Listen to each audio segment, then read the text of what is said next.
ராமன் எல்லா கலைகளும் வசிஷ்டரிடம் கற்று தேர்ந்தாச்சு. இப்போ ராமனுக்கு வயது 12. தசரதன் ராமனுக்கு ஏற்ற ஒரு பெண்ணை பார்த்து அடுத்து திருக்கல்யாணத்தை பண்ணி வைக்கணும்னு சிந்தித்து கொண்டிருக்கிறார். அந்த நேரம் பார்த்து விஸ்வாமித்திரர் தசரதனுடைய அரண்மனைக்கு வந்தார். நான் ஒரு யாகம் பண்ண போகிறேன், அந்த யாகத்தை காவல் காப்பதற்காக எனக்கு நீ என்னோடு ராமனை அனுப்பி வைக்க வேண்டும்னு கேட்டார்.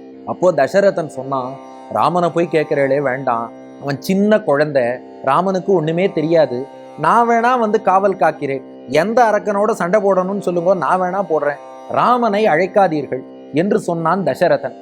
அப்போ விஸ்வாமித்திரர் சொல்கிறாராம், இந்த ஸ்லோகம் பாருங்கள், அகம் வேத்மீதி ஏவம் வததி குசிக ஸ்ரீ தனுபவே.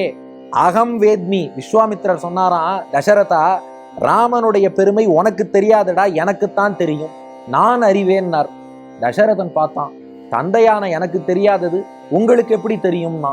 விஸ்வாமித்திரர் சொன்னார், தசரதா, நீ வில்லும் கையுமாக இருக்கிறாய், ராமன் பெருமை உனக்கு தெரியாது, நான் புல்லும் கையுமாக இருக்கும் தபஸ்வி, எனக்குத்தான் தெரியும்.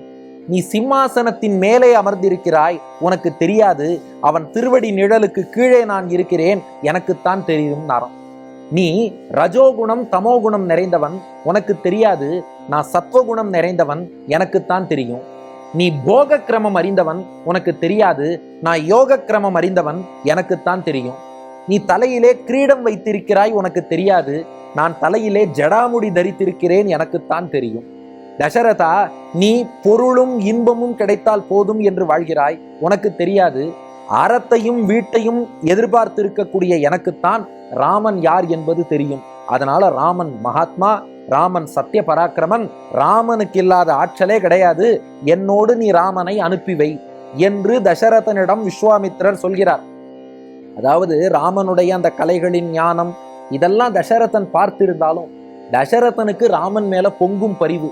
நம்ம குழந்தை, நம்ம பெருமாள்னு அபிமானம் வைக்க மாட்டோமா? அதனால தசரதன் என்ன பண்றான், ராமனை அனுப்ப மாட்டேன் என்றே சொல்கிறான். அப்போ விஸ்வாமித்திரர் சொன்னாராம், உன் ஆச்சாரியன் வசிஷ்டத்தை வேணா கேட்டுக்கோ. ஏன்னா விஸ்வாமித்திரர் சொல்றார், எனக்கும் வசிஷ்டருக்கும் எப்படிப்பட்ட பொருத்தம்னு ஊருக்கே தெரியும். நான் உன்னை ஆமான்னா வசிஷ்டர் இல்லேம்பார், நான் உன்னை இல்லைன்னா வசிஷ்டர் ஆமாம்பார். இப்ப ராமன் எல்லா சக்தியும் வாய்ந்தவன்னு நான் சொல்றேன், வசிஷ்டரை இல்லைன்னு சொல்ல சொல்லுன்னாராம். தசரதன் வசிஷ்டர் பக்கம் திரும்பினா, ஃபர்ஸ்ட் டைம் இன் ஹிஸ்டரி, உலக சாதனை, வரலாற்று சாதனை,